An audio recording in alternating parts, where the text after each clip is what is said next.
नमस्कार, मैं हूं Amod Srivastava. Amazing thought, amazing message, amazing information की दिशा में आज एक कदम और आगे।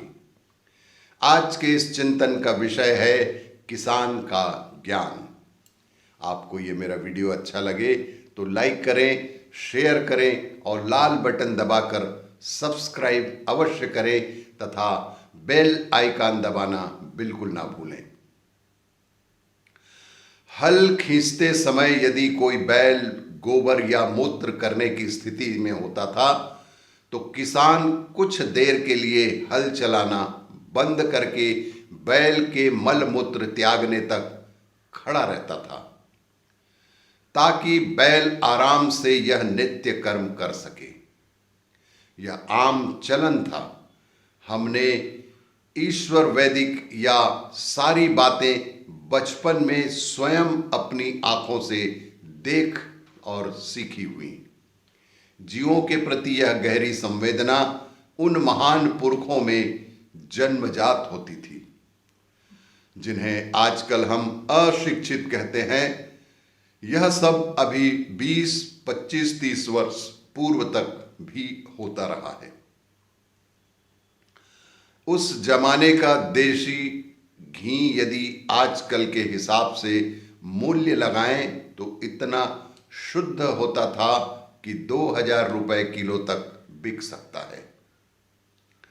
उस देसी घी को किसान विशेष कार्य के दिनों में हर 2 दिन बाद आधा आधा किलो घी अपने दोनों बैलों को पिलाया करता था। टटीरी नामक पक्षी अपने अंडे खुले खेत की मिट्टी पर देती है और उनको वहीं पर बैठकर सेती भी है। हल चलाते समय यदि सामने कहीं कोई टिटहरी चिल्लाती मिलती थी तो किसान इशारा समझ जाता था और उस अंडे वाली जगह को बिना हल जोते खाली छोड़ देता था। उस जमाने में आधुनिक शिक्षा नहीं थी, सब आस्तिक थे। दोपहर को किसान जब आराम करने का समय होता तो सबसे पहले वह बैलों को पानी सानी अर्थात पानी पिलाकर चारा डालता और उसके बाद फिर खुद भोजन करता था। यह एक सामान्य अलिखित नियम था। बैल जब बूढ़ा हो जाता था तो उसे कसाईयों को बेचना शर्मनाक सामाजिक अपराध की श्रेणी में आता था। बूढ़ा बैल कई सालों तक खाली बैठा चारा खाता रहता था। मरने तक किसान उसकी सेवा करता था।